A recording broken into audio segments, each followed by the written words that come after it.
রাত্রি ঘুম পোকা হাহাকার, পাথর চোখ তবু স্বপ্নে মাখামাখি তোর কারতা, আমি স্বপ্ন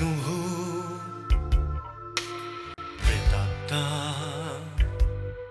তোর খুব কাছে একলা একা।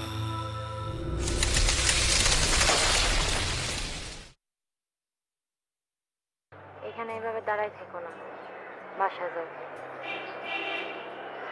আমি রাত্রে তোমার ফোন দিব। অন্য কোনো বাসা পেলে না ওঠার জন্য? ভাবে আমি বুঝি না যে হাসান ভাইয়ের বাসা উঠলে এরকম একটা প্রবলেম হবে। আমি আজকেই চলে যাবো ভাবে। দাঁড়াও, কোথায় যাচ্ছ? জিনিসপত্র গুছাবো। কোথায় উঠবে? হোটেলে। হোটেলে কেন? আর কোনো রিলেটিভ নাই?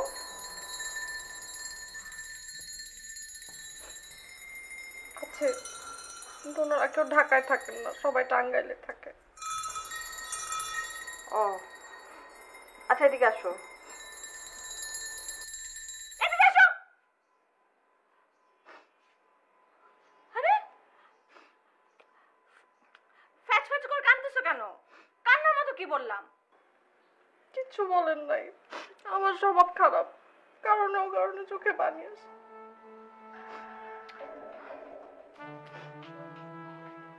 ঠিক আছে ঠিক আছে, আর কাঁদতে হবে না। তুমি আমার বাসায় চলো, আমার সাথে থাকবা। যাবো না। কেন যাবে না? আপনি খালি চিৎকার করেন, আমার কানে পর্দা ফেটে যাবে।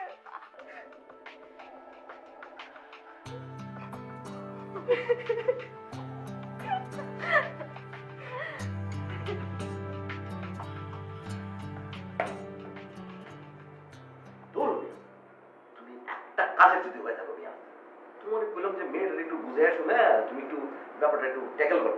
তুমি কিচ্ছু পারো, তোমার উপরে ভরসা করাটাই আমার মেয়ে ঠিক হয়। আর দূর, আপনি আমার বকেন কেন? আমি কি চেষ্টা কম করছি নাকি? চেষ্টা না করলে আপনি আমার বলতেন। অন্য মহিলা যদি আমার কথা না শোনে আমি কি করবো? ঘন্টা করবো তুমি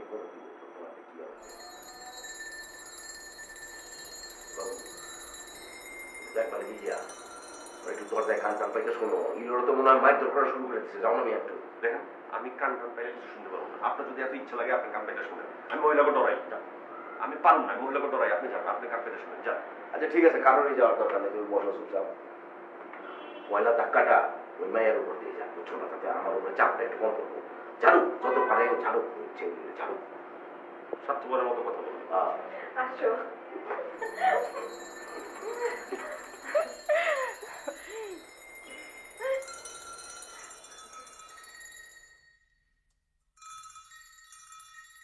ভাবি আসে কেন? মনে হয় অধিক শোকে পাগল টাগল হয়ে গেছে। এই শোনো, তোমাকে এবারের মতো মাফ করে দিলাম, ঠিক আছে? এরপরে যদি আর কখনো মিথ্যা কথা বলেছো আমার সাথে। না, আমি কোনোদিন বলবো না, কখনো বলবো না। খোদার কসম বলছি, আমি আর কোনোদিন এরকম করবো না। এবারের মতো তুমি মাফ করে দাও। এই বাবু আমাকে, বাবু এই বুদ্ধিটা দিছে। আমি আপনার কখন বুদ্ধি দিলাম হাসান ভাই? আপনি শুধু ভাবির সামনে আমার কালার করেন কেন? আর তুমি, আমি আর কোনোদিন এরকম করবো না। এরা সবাই, মানে বাবু একা না, সবাই মিলে আমাকে বুদ্ধি দিচ্ছে যে আমি যদি তোমার কাছে সত্য কথাটা বলি তাহলে কি তুমি আমাকে মারধর করা শুরু করে দিতে পারো। সেই বই আমি এরকম বলছি আর কি। আর করবো না কোনোদিন। এবার মাফ করে দাও তুমি, আর করবো না। এবারের মতো তোমাকে মাফ করে দিলাম, কিন্তু সেটা তোমার জন্য না, শুধু তোমার এই সুইট কাজিনটার জন্য। তোমাদের মধ্যে মিল মিশ হয়ে গেছে নাকি? একটা শর্ত আছে, তাহলে আমি পুরাপুরি তোমাকে মাফ করে দেবো। কি শর্ত? তোমার এই সুইট কাজিনটা মাঝে মধ্যে আমার সাথে গিয়ে থাকবে। আরে এটা কোনো বিষয় হলো নাকি? এটা তো ওয়ান টুর ব্যাপার। কি কও মিয়া? শোনো, এখন যাই। হ্যাঁ, এই গাধাগুলোকে একটু দেখে রেখো। এলোরা, বলছিলাম কি, এই গাধাগুলোকে ও কি একা দেখে শুনে রাখতে পারবে? মাঝে মাঝে তুমি যদি একটু হেল্প করতে আর কি। আবার কি হেল্প? মানে তুমি যদি মাঝে মধ্যে এখানে আসতে বা থাকতে।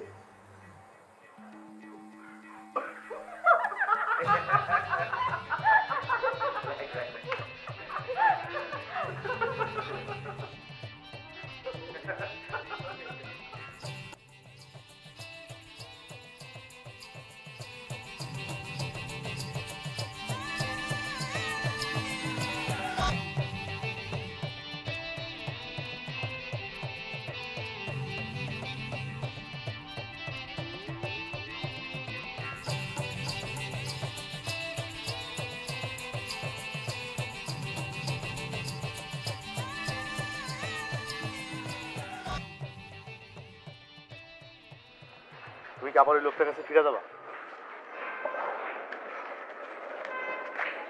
কেন যাবা? আমি বলছি তো আমি তোমার বিয়ে করবো, কিন্তু তার আগে ওই লোকটার কাছ থেকে তো ডিভোর্স আনতে হবে নাকি? ওই লোকটা তো আবার তোমাকে মারধর করবে। দেখেন, মারধর ব্যাপারটা আপনারা যেভাবে দেখেন আমি সেভাবে দেখি না। মানে কি? মানুষ তারই মারধর করে, তারই বকাঝকা করে যারা সে ভালোবাসে। আর তাছাড়া ও তো শুধু আমারে মারে না, আমি ওরে অনেক সময় মারি, অনেক মারি। সেটা আলাদা কথা জ্যোতি। দেখেন, আমারে আপনার কতটা প্রয়োজন তা আমি জানি না, কিন্তু ওর আমার অনেক প্রয়োজন। আমি ছাড়া ওর কিছু নাই। আমারে ছাড়া আপনি দিব্যি হাইসা খেললে বাঁচতে পারবেন। আপনার তো বাঁচার জন্য কবিতা আছে, ওর তো কোনো কবিতা নাই। ওর আছি শুধু আমি। আপনি আপনি আমার ওর কাছে যাইতে দেন।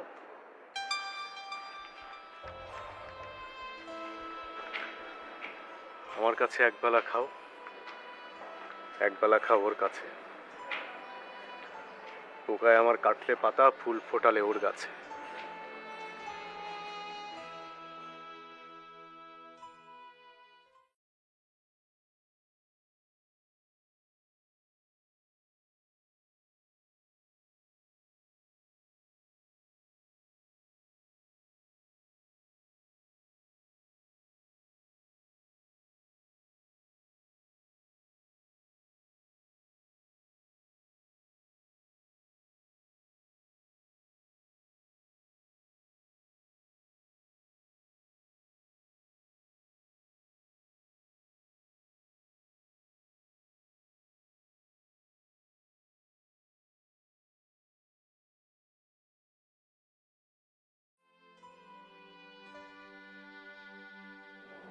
আর একবার বিষয়টা ভাবা যায়।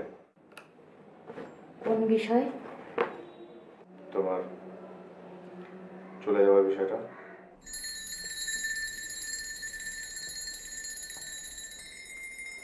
ভালোবাসার ঠিক পাশেই একটা অসুখ থাকে। সেই অসুখে যারা ভোগে তারা তোমার মতো হাসে, যে হাসিতে কোনো প্রাণ নেই। আপনার কথাটা কবিতা হিসাবে ভালো হইতে পারে, তবে সত্য না।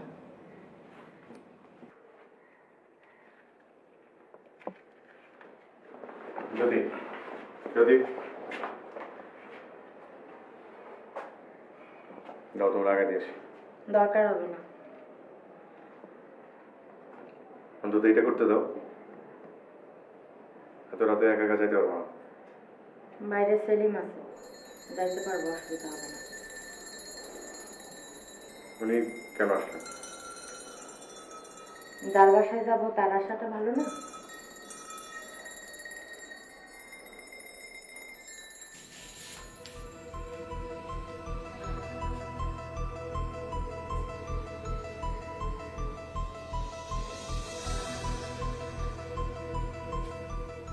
যাই।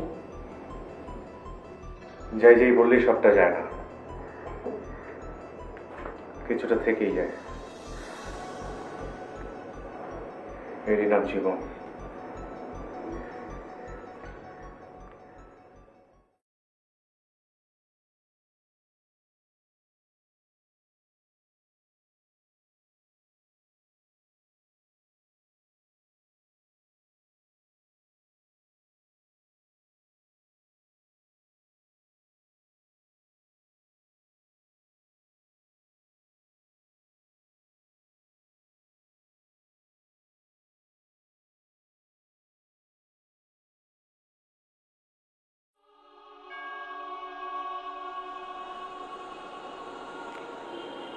চলে গেল?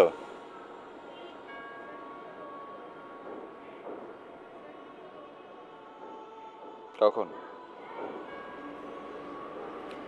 কিছুক্ষণ আগে। দৌড়। আমি আরো সুমনের বাসা থেকে তাড়াতাড়ি করে আসলাম, ভাবলাম তোর আর জ্যোতির সাথে দেখা হবে। হবে, আমার সাথে দেখা হবে, হয়তো জ্যোতির সঙ্গেও দেখা হবে, আলাদা আলাদা, একসঙ্গে না।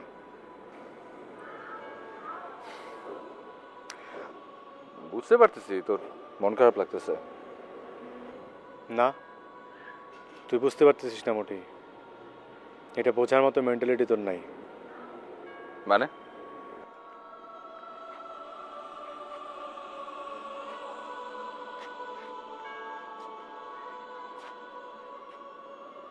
জ্যোতির এই চলে যাওয়াটা তো আসলে শুধুমাত্র চলে যাওয়া নারে সাজ্জাদ।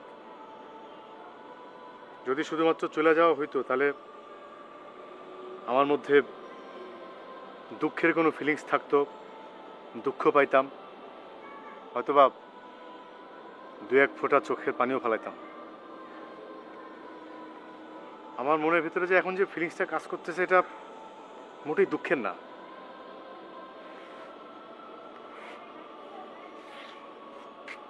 তাহলে কিসের?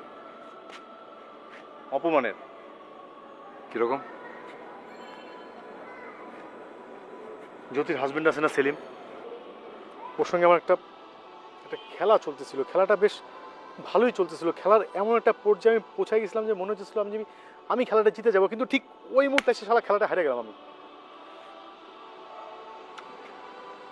তবে একটা আশার ব্যাপারও কিন্তু আছে এর মধ্যে। ভালোবাসা জিনিসটা কি? ভালোবাসা জিনিসটা তো দোস্ত পর্যটনের মতো, এক নারী থেকে অন্য নারীতে, এক পুরুষ থেকে অন্য পুরুষে। হ্যাঁ, তো আজকে মানে তোর যার জন্য মনে হচ্ছে যে তুই জীবন দিয়ে দিতে পারবি, অমুক করবি, তমুক করবি, হ্যান করবি, ত্যান করবি, 2 দিন পরে দেখবি যে তোর ফিলিংস চেঞ্জ হয়ে গেছে, তুই অন্য নারীর প্রতি অ্যাট্রাক্টেড হয়ে যাবি। যেরকমটা জ্যোতির আজকে হাজবেন্ডের সাথে চলে যাচ্ছে, কালকে দেখবি তোর কাছে ফিরে আসবে। তো ভাবনা কিসের? সাজ্জাদ প্লিজ ফালতু কথা বলিস না। ভালোবাসা তোর কাছে একটা পর্যটনের মতো বিষয় হইতে পারে, আমার কাছে সেটা না। এক নারী থেকে আরেক নারীর কাছে যাওয়া তুই ভাবতে পারিস, আমি পারি না তা। আচ্ছা বাদ দে, মাল খাবি? না। কি কস? তুই মালে না করে আমি জীবনে ভাবি নাই। তোর তো আসলেই মন খারাপ রে। মন খারাপ আর মাল খাইলে মন হালকা হয়ে যাবে সেটা আমি জানি, কিন্তু সেটা আমি চাই না। আমি মন খারাপ নিয়ে দিব্যি বাঁচা থাকতে চাই। কেন? জ্যোতির জন্য আমার মন খারাপ, ভীষণ মন খারাপ। আমার ভীষণ দুঃখ হইতেছে, কিন্তু এই ভীষণ দুঃখের মধ্যে আমার ভিতরে একটা ফিলিংস কাজ করতেছে, কেমন একটা সুখ সুখ ফিল পাইতেছি আমি। শালা দুঃখ বিলাসী হইছ। হ্যাঁ, আজকে রাত্রের জন্য আমি হয়তো বা তাই। আজকে রাত্রে আমার একটা কবিতা লিখতে ইচ্ছে হইতেছে, কিন্তু আমি আমার ভাবনার মতো কোনো শব্দ খুঁজে পাইতেছি না। শব্দগুলো সব আজকে কেন জানি পালায় বেড়াইতেছে, চুরি হয়ে যাচ্ছে। আমার ভিতরে খুব পেইন হইতেছে।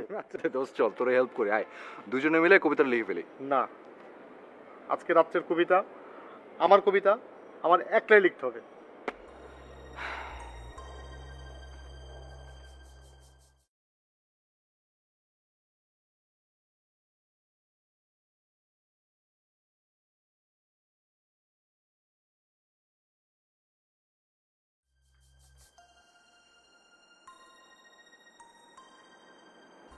বাবু ভাই, মেশিনটা কই? কোন মেশিন? আর ওই যে ব্যায়ামের মেশিনটা যেটার উপরে হাসান ভাই দৌড়াদৌড়ি করতো, আমি হাসান ভাই মিলে কিনে আনছি, ওইটা কই? নাই, হাসান ভাই ফালাই দিছে। মানে কি? মানে কি? তুমি একটা মেশিন কিনে দিবা আর হাসান ভাই সেটার মধ্যে উঠে লাফালাফি করবে, তোমার কি ধারণা এটা? হাসান ভাই এরকম মাল না, যা তা লেভেলের একটা মাল, সে মেশিন ফালাই দিছে। বুঝছি, দাঁড়ান আমি মজা রাখি। ওই যাও। কি সমস্যা আপনার? আপনি কথা কথা আমার হাত ধরেন কেন? হাত ছাড়েন। হাত ধরলে তোমার সমস্যা কি? তোমার হাতে কি ফুসকা পড়ে? শুনেন, আপনি হচ্ছেন একটা হাবিজাবি, একটা হাইস্ট লেভেলের হাবিজাবি। হাবি যাবি না, আমি হলাম একটা কবি।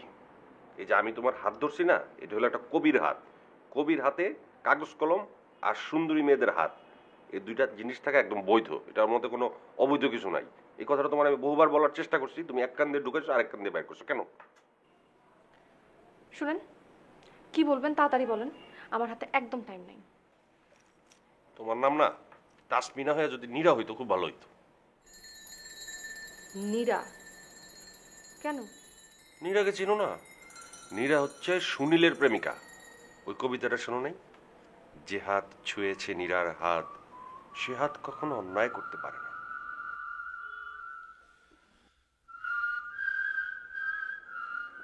বাহ, ভেরি সুইট। তোমার হাসিটাও না একদম সেরকম মারাত্মক, একদম সাইনোসাইডাল ওয়েভের মতো, ঢেউয়ের মতো। কফি বানাবো? কফি খেতে পারি, কিন্তু কফিটা যদি এরকম হয় যে কফি বানানোর নাম করে তুমি ফুইটা গেলা আর আমি এখানে একা একা তোমার অপেক্ষায় বসে থাকবো, তাহলে আমার দরকার নাই। এর চেয়ে বরং বহু ভালো আমি তোমার হাত ধরে বসে থাকি। বাবু ভাই, আপনার কথা শুনে মাঝে মাঝে কনফিউজড হয়ে যেতে হয়। বাইরের কেউ যদি শুনে এই সমস্ত কথা, ভাববে আপনি আমার প্রেমে হাবুডুবু খাচ্ছেন। খাচ্ছি তো, খাচ্ছি না তোমারে কে বললো? মানে কি? মানে হচ্ছে I am in love with you. আমি তোমার প্রেমে পড়ছি, কিন্তু প্রেমটা একতরফা। এখন তুমি যদি আমার প্রেমে না পড়ো, আমার কিচ্ছু যায় আসে না। একতরফা প্রেম গভীর গভীর সাহিত্য সৃষ্টি করতে পারে। আমি সারা জীবন একা একা তোমার প্রেমে হাবুডুবু খেয়ে যাবো। শুনুন, আপনার কথার আগামাথা বোঝার সাধ্য আমার নাই। আপনার আল্লাহ অবস্থা, আপনি আমার ছাড়েন, আমি যাই। আচ্ছা ঠিক আছে, তুমি আমার মডেল হবা? কিরকম? পেইন্টারদের দেখো না, পেইন্টারদের সামনে একটা জলজন্ত মেয়ে থাকে, ওই মেয়েটারে দেখা ধাপ ধু বাইকা ফেলে। হ্যাঁ, কিন্তু আপনি কি পেইন্টার নাকি? দূর, তুমি একটা বোকা গাধা মেয়ে, বুঝছো? পেইন্টার না দেখে কি, আমি তো একটা কবি নাকি? পেইন্টারের সামনে যদি জলজন্ত একটা মেয়ে থাকতে পারে, ধরো যারা গান গায় তাদের সাথে কি থাকে, তবলচি থাকে, তবলা থাকে, কবিদের কি উৎসাহ উদ্দীপনা বলতে কিছু থাকতে পারে না? সুনীলের তো ছিল। নীরা, তুমি আমার নীরা হবা? শুনেন, আমি কোনো নিরাটিরা হইতে পারবো না। আমি খুব সাধারণ একটা মেয়ে, আমার নাম হচ্ছে তাসমি। এটা আপনার মাথার মধ্যে ভালোভাবে ঢোকাতে হবে, বুঝছেন? তুমি যদি সাধারণ মেয়ে হয়ে থাকো, তো তুমি অনেক ফুটো। সাধারণ মেয়ে আমার একদম বোরিং লাগে, ভালো লাগে না। যাও যাও।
জ্যোতি, আমি এরকম ভুল আর কোনোদিন করবো না। তুই আমার ভুল বুঝিস না, আমার মাফ করে দে।